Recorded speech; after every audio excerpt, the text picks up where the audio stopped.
25년도 시작한 지 엊그저께 같은데 벌써 두 번째 주 주님의 날을 맞이했습니다. 하나님께서 허락하지 않으시면 이거는 우리의 날도 아니고 너의 날도 아닙니다. 나의 날도 아니에요. 하나님의 날이에요. 주님의 날입니다. 하나님 아버지께서 허락하셨기 때문에 저와 여러분들이 오늘 이와 같이 나와서 하나님을 경배할 수 있도록 은혜를 베풀어 주셨어요. 어떤 사람은 즐겁고 기쁘고 감사해서 기쁜 마음으로 감사한 마음으로 나오는 사람도 있죠. 그러나 어떤 사람은 그저 맹맹하게 순종하며 나오는 사람이 있고 어떤 사람은 그럼에도 불구하고 복종하고 나오는 사람도 있습니다. 이와 같이 이 주님의 날 주인의 역사의 주인이신 그 하나님 아버지께서 인생의 주인이신 하나님 아버지께서 한 사람도 내가 부르지 않으면 나에게 올 자가 없다고 말씀하셨습니다. 한 사람이라도 하나님 아버지께서 부르실 때 그것에 대해서 내가 순종하고 복종하느냐, 이것은 저와 여러분들 내 마음 내 뜻대로 되지 않습니다. 믿음으로 하나님의 의를 나타낼 수 있는 복 있는 사람이 돼야 돼요. 복 있는 사람. 이 복 있는 사람은 악인의 꾀를 쫓지 않는다고 했습니다. 악인의 꾀는 인간주의, 인본주의죠. 인간적인 생각, 육신의 생각. 육신의 생각은 사망이라고 했기 때문에 악인의 꾀를 쫓지 않고 하나님을 신령한 그 음성을 듣고 신령한 그 약속의 말씀을 붙잡고 순종하며 복종하며 나온 자가 복 있는 자인 것입니다. 그러면은 오늘 본문 말씀 보니까 에녹이라는 인물이 나옵니다. 에녹은 하나님과 300년을 동행한 사람이에요.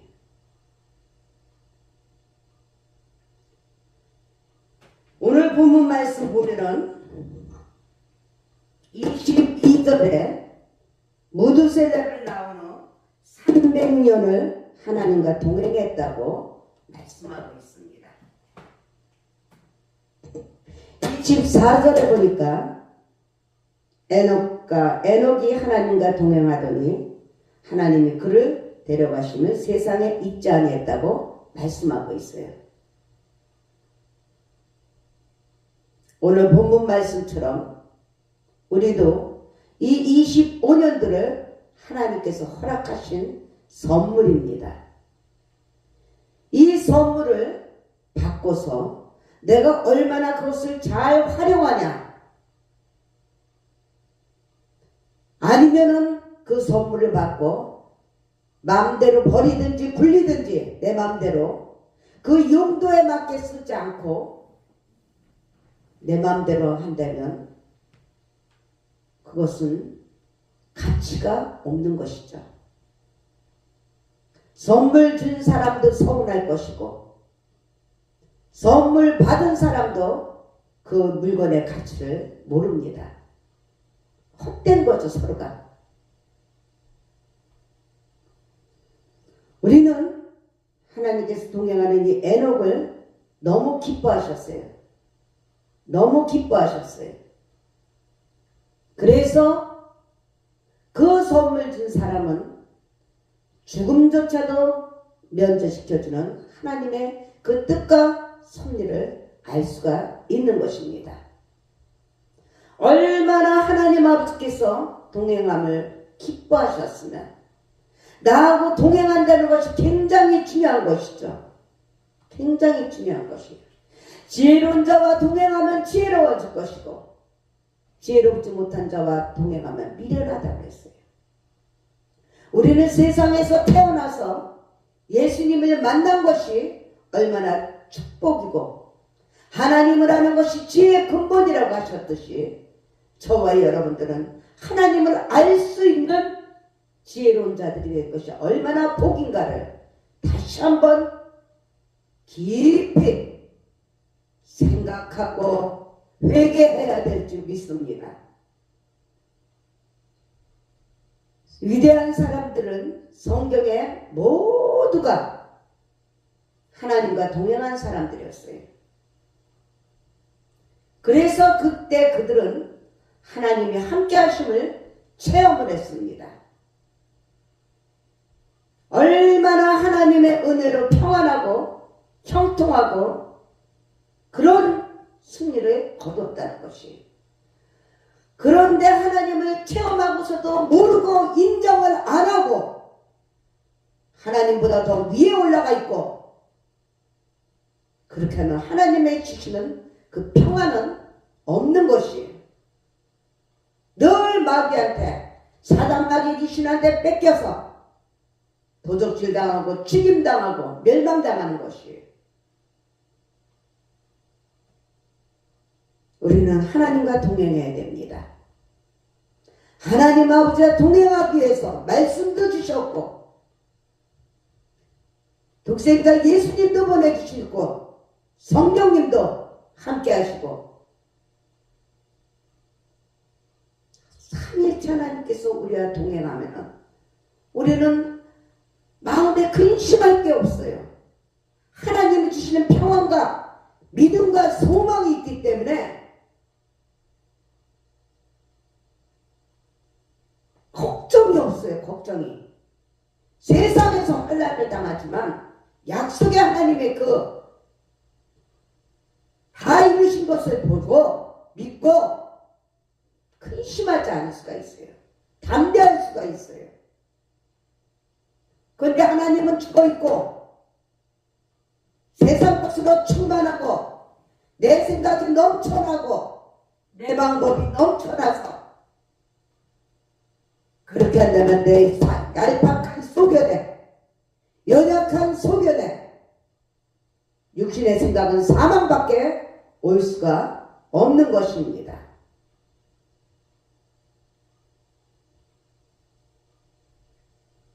그렇다면 우리가 하나님 아버지와 동행하려면 어떻게 해야 할까? 다시 한번 하나님의 말씀에 집을 져야 할 것입니다. 첫 번째로요, 먼저 겸손하게 내 뜻을 포기해야 된다는 것이에요. 하나님 아버지께서는 일을 행하는 여호와 그것을 지어 성취하는 여호와입니다. 당신의 계획 가운데, 목적 가운데, 당신이 만든 질서 가운데 하나님은 일을 하고 계시고 일을 하기를 원하고 계셔요. 아모스 3장 3절에 보면 두 사람이 의합지 못하고야 어째 통행하겠냐고 말씀하고 있습니다. 서로 의합을 하려면 자기 주장을 자기 뜻만 주장해서는 안 되죠. 하나님 아버지 뜻 가운데 그 질서 가운데 모든 것이 합력해서 선을 이루어야 되는데 하나님의 만든 질서는 무너지고 내가 먼저 내가 왕이 돼서 내 생각으로 내 방법으로 끌고 간다면 이것은 하나님께서 기뻐하는 일이 아닙니다. 자기의 뜻만 주장하고 뜻이 다르면 같이 살 수도 일할 수도 없는 것이에요. 그래서 이기적으로 강해서 자기의 뜻만을 주장해서 지금 머리들이 높아져서 이런 일이 얼마나 많습니까? 그것은 사단 마귀 귀신이 좋아하는 그 흩어짐에 속는 것이죠. 정치인들도 당을 만들어뒀다가도 뜻이 다르면 갈라주는, 먹하면 갈라주고, 고린도후서 7장 10절에 보면 하나님의 뜻대로 하는 근심은 후회할 것이 없다고 그랬어요. 그런데 내 생각으로 내 방법으로 논리적으로 합리적으로 뜻대로 하는 근심은 수양이 있는 것이에요. 하나님의 뜻대로 하는 군심은 구할 것이 없고 구원에 이르게 합니다. 그러나 구원에 이르게 하고 회개를 이루지만 세상 군심은 사망을 이루는 것이라고 말씀하고 있어요. 이거는 어디나 마찬가지예요. 교회도 마찬가지요, 가정도 마찬가지요, 나라도 마찬가지요, 학교도 마찬가지요, 군사도 마찬가지요. 다 어느 공동체고 마찬가지라는 것이에요. 끝이 다른데 어떻게 하나 되어 살 수가 있습니까? 하나님은 리더를 세우시고 거기에 합력해서 손을 이루게 만드셨어요. 사람의 모습을 보면 너도 나도 완전한 사람이 없습니다. 수가성 여인이 죄를 졌을 때 원수마귀가 어땠습니까? 예수님께서 뭐라고 말씀하셨습니까? 너희 중에 죄 없는 자가 돌로 치라고 했어요. 그럼에도 불구하고 하나님이 만드신 그 질서 가운데 인간의 모습을 펼쳐내면서 비판하고 정죄하고 하나님의 본질은 없어지고 그게 바로 이 하늘의 공중권세에 잡혀있는 그 현실을 망각하고 살아가고 있는 것이죠. 다니엘이 20일을 기도했을 때 천사가 응답을 갖고 내렸을 때 공중에서 누가 맡고 있었습니까? 마찬가지예요. 지도자를 바라봐야 되는데 하나님을 바라봐야 되는데 현실을 바라보면서 비판하고 정죄하고 불순종하고 혼란하게 만들고 악의 도구로 사용되게 하고 분열을 하게 하고 그러고 살아가고 있지 않습니까? 우리도 하나님과 통행하려면 반드시 먼저 해야 할 일이 내 뜻을 포기하는 것이에요. 하나님의 뜻에 저와 여러분들의 뜻을 맞춰야 된다는 것이에요. 하나님의 뜻을 받아들여야 한다는 것이에요. 사람들이 내 뜻에 하나님을 맞추러 가니까 안 되는 것이에요. 내 뜻대로 하나님 보러 해달래 이거예요. 흔들어댑니다. 그러니까 힘이 들고 그러니까 병이 나고 그러니까 안 되는 일 투성이죠. 부르짖어도 응답이 없다는 것이에요. 애통해도 하나님 아버지께서 돕지 않으신다는 것이에요.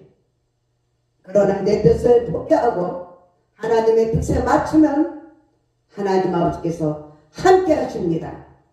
응답해 주십니다. 인생이 순탄합니다. 그때부터 하나님 아버지께서 나를 들어 쓰시기 시작하는 것입니다. 이 놀라운 비밀, 하늘의 신령한 비밀을 우리 모두가 깨달아야 하는 것이에요. 그래서 저와 여러분들 이 시간부터 내 뜻을 내려놓읍시다. 온전히 하나님 아버지와 동행하는 변화된 삶으로 살아가시기를 주님의 이름으로 축원합니다. 두 번째로 에녹처럼 하나님과 동행하려면 우리는 하나님의 뜻을 배워야 하는 것입니다. 우리가 아무리 내 뜻을 내려놓고 아버지 뜻대로 살려고 다짐한다 하더라도 하나님 아버지의 뜻을 모르면 마음뿐이지 통행할 수가 없어요. 그래서 맨날 사춘기처럼 철이 없어요. 마태복음 11장 29절에 보면요, 예수님께서는 나는 마음이 온유하고 겸손하니 나의 멍에를 메고 내게 배우라고 했습니다. 주님의 멍에를 메라고 했어요. 그리하면 너의 마음이 쉼을 얻으리니.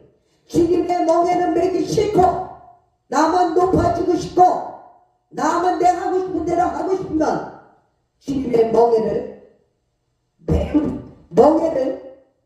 메고 배울 수가 없는 것이에요.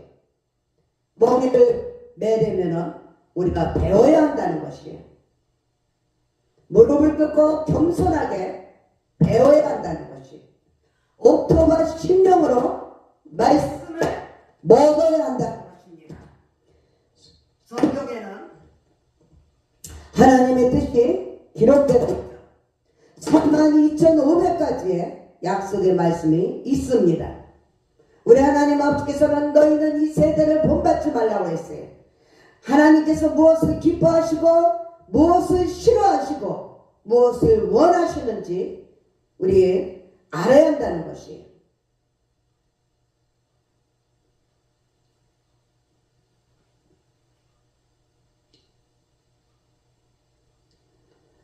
우리는 의사소통이 잘 돼야 합니다. 의사소통에서는 마음 전달이 중요한 것이에요. 자손들이 내가 원하는 것도 아닌데 마음대로 합니다. 그럴 때 우리는 내 표현을 애들한테 전해줘야 되는 것이에요. 애들한테 바르게 가르쳐줘야 애들이 효도를 할 수가 있는 것입니다. 부모의 취향도 모르고 효도하려는 사람들 너무나 많죠. 이처럼 하나님께서는 다 하나님 아버지의 뜻을 기록해 놓으신 것이에요. 바울은 믿음의 아들 디모데에게 디모데후서 3장 15절부터 17절에 이렇게 말했습니다. 또 너희가 어려서부터 성경을 알았나니 성경은 능히 너로 하여금 그리스도 예수 안에 있는 믿음으로 말미암아 구원에 이르는 지혜가 있게 함이라고 말하고 있습니다. 모든 성경은요 하나님의 감동으로 되었답니다. 하나님의 감동으로 된 것이죠. 그래서 교훈도 되시고 책망도 해주시고 바르게도 해주시고 의로 교육하기에 유익하다고 말씀하고 있습니다.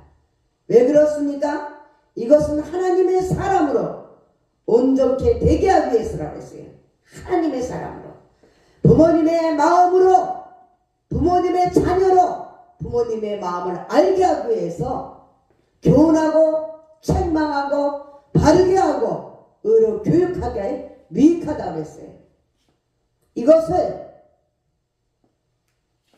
반대하고 불평하고 대적한다면 결국은 탕자처럼 방황하고 방탕하고 여전히 마귀한테 속는 것이죠. 마지막 세 번째로 에녹처럼 하나님과 동행하려면 성령의 마음을 가져야 합니다. 로마서 8장 27절에 마음을 감찰하시는 이가 성령의 생각을 안다고 했어요. 이는 성령이 하나님과 하나님의 뜻대로 성도를 위하여 간구하심이라고 말하고 있습니다. 오직 성령님만이 아버지의 마음을 아십니다. 오직 성령님만이 예수님의 마음을 아십니다. 오직 성령님은 삼위일체시기도 하시지만 하나님의 마음이시기 때문에라는 것이에요. 사도 바울은 내가 예수님의 마음을 가졌다고 했습니다. 그러므로 성령 감동을 받을 때만이 하나님과 동행할 수가 있는 것이에요. 하나님 아버지와 동행할 수가 있는 것이에요. 한가족이 되어서 수십 년씩 살아도 가족이 내 마음을 잘 몰라줍니다. 날마다 보면서 사는 가까운 한가족도 그렇습니다. 아무리 효성이 지극해도 자식이 부모 마음을 다 알 수가 있을까요?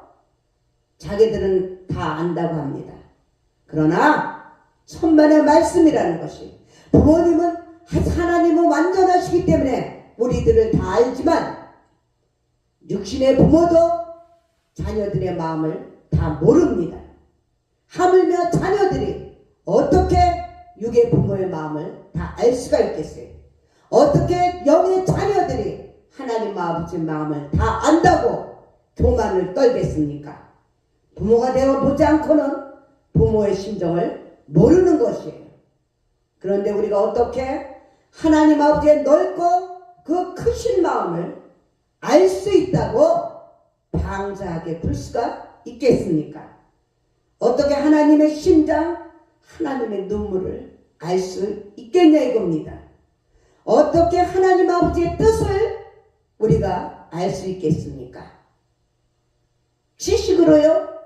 지식으로는 알 수 있겠죠. 지식으로는 다 통독해서 통달해서 알 수 있겠죠. 그러나 영혼 깊이로 모르면 소용이 없다는 것이에요. 소용이 없다는 것이에요. 신령한 것은 신령함으로 알아야 돼요. 성경을 아무리 보아도 하나님의 마음을 읽지 못한다면 소용이 없다는 것이에요. 우리는 하나님의 마음을, 하나님 아버지의 마음을 읽어야 한다는 것이에요. 하나님 아버지의 뜻을 읽어야 한다는 것입니다. 그러면 어떻게 그럴 수가 있을까요? 그것은 오직 성령으로만이 알 수가 있는 것이에요. 성령님이 내 안에 계실 때, 하나님 아버지의 마음이 나타난다는 것이에요. 주님 때문에 죽을 때, 주님 때문에 복종할 때 하나님의 마음이 나타난다는 것이에요. 그래서 하나님께 기뻐하시면 내 마음도 기뻐지는 것이고, 하나님이 슬퍼하시면 내 마음도 슬퍼지는 것이고, 하나님이 원하시면 내 마음도 원하게 되는 거예요. 이 주체가 틀려지면은 분열밖에 안 돼. 분쟁밖에 안 돼. 이 질서가 무너지면은 불평밖에 안 돼. 대적밖에 안 돼. 이 마음 없이는 하나님과 동행은 불가능한 것이에요. 다윗은요, 내 마음에 합한 사람이라고, 내 뜻을 다 이루게 하리라고 말씀하셨어요. 다윗이 얼마나 성령이 충만한 사람이었습니까? 수금을 타며 찬양할 때 하나님의 신이 충만했죠. 하나님의 마음을 가졌습니다. 하나님의 마음을 알았습니다. 우리는 예전에는 내가 할 수 있을 때 했지만 할 수 있을 때 하는 건 당연한 것이에요. 그건 믿음도 아닙니다. 의무에 당연히 해야 할 의무예요. 그럼에도 불구하고 뭐 때문에 그럼에도 불구하고 복종하는 것이 우리에게는 하나님께서 원하시는 거예요. 그렇게 시편 찬송을 가장 많이 쓴 사람이 다윗이에요. 하나님을 기쁘게 찬양할 수가 있었던 것이에요. 하나님과 늘 합한 마음이 되었기 때문에. 다윗의 마음은 나는 백향목궁에 거하기를 여호와의 언약궤는 시장 밑에 있다고 고백합니다. 하나님을 향해서 죄송해서 고민하고 괴로워하는 그 마음이, 우리는 하나님의 집을 멸시하면서, 몸된 성전을 멸시하면서 우리의 집은 더 내 마음대로, 내 뜻대로, 내 방법으로, 내 경험으로, 내 고정관념으로 그저 나만 편안하려고 몸부림치지 않습니까? 그러나 이 다윗도 하나님께 죄송해서 고민하고 괴로워했지만 하나님 보시기에 아무리 마음이 합한 자라 하더라도 완전하지 못하다는 것이에요. 이 완전하지 못하다는 이 겸손함을 하나님께서 지적하시는 거예요. 우리가 다윗보다 더 잘난 것은 아무도 없습니다. 그래서 하나님 아버지께서는 우리의 부족함과 연약함을 다윗을 통해서 깨닫게 하시면서 아무리 마음이 나랑 합한 자라고 하지만 성전 짓는 것을 허락하지 않으셨어요. 당신의 절대적인 주권을 나타내시는 것입니다. 하나님께 칭찬받고 때를 따라 발견되고 축복받을 수가 있습니다. 그러나 저와 여러분들은 모두가 완전한 의인이 없다는 것을 우리는 주님 앞에 내려놔야 되는 것이에요. 누구든지 하나님과 합한 사람은 모두가 하나님을 집을 질 수 있다? 아닙니다. 하나님의 계획과 때와 기한이 있다고 했어요. 하나님의 절대적인 주권에 통과될 때만이 하나님의 계획 가운데 지을 수가 있는 것이에요. 그래서 우리가 비판하고 정죄하고 내 수준에서 그렇게 하면 안 된다는 것이에요. 하나님의 절대적인 주권 가운데 하나님이 허락하실 때 모든 일이 이루어진다는 것을 우리는 마음판 깊이 새기고 더욱더 겸손해져야 될 줄 믿습니다. 그러자 다윗은 솔로몬이 지을 천문학자적인 성전 재료를 준비했어요. 그래서 준비하는 자가 있고 쓰는 자가 있고 버는 자가 있고 일하는 자가 있고 쉬는 자가 있고 하나님의 다 계획 가운데 그것이 합력해서 선을 이루시는 거예요. 내가 벌었으니까 내가 왕이야. 내가 해야지.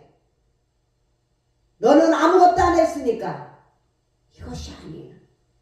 하나님의 그 절대적인 섭리를 절대적인 주권을 내 마음대로 흔들면 안 되는 것이에요. 하나님의 시종을 측량할 수 없도록 하나님께서 겸손하게 만드셨어요. 사랑하는 여러분들, 우리는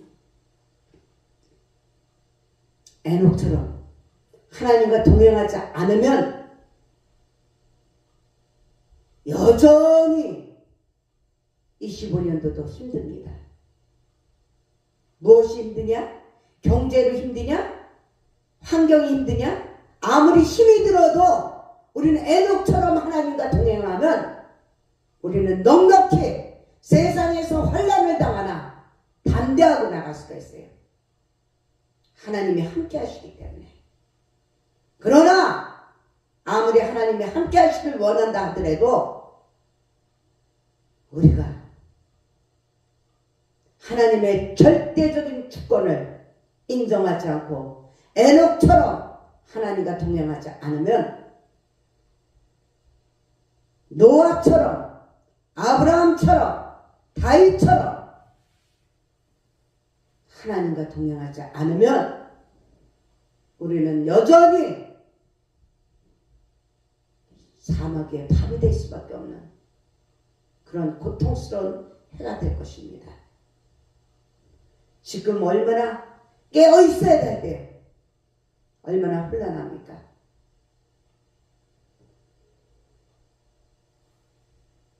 만물이 갖고 왔다고 그랬어요. 정신 차리고 깨어있으라고 그랬습니다. 언제까지 내가 커서 내 마음대로 인생을 끌고 가려고 우리가 그렇게 살아갑니까? 인생의 주인은 하나님 아버지십니다. 우리 모두 에녹처럼 하나님께 인정받는 그러한 한 해가 되시기를 주님과 동업하고 동역하고 동행하는 승리하는 한 해가 되시기를 주님의 이름으로 축원합니다.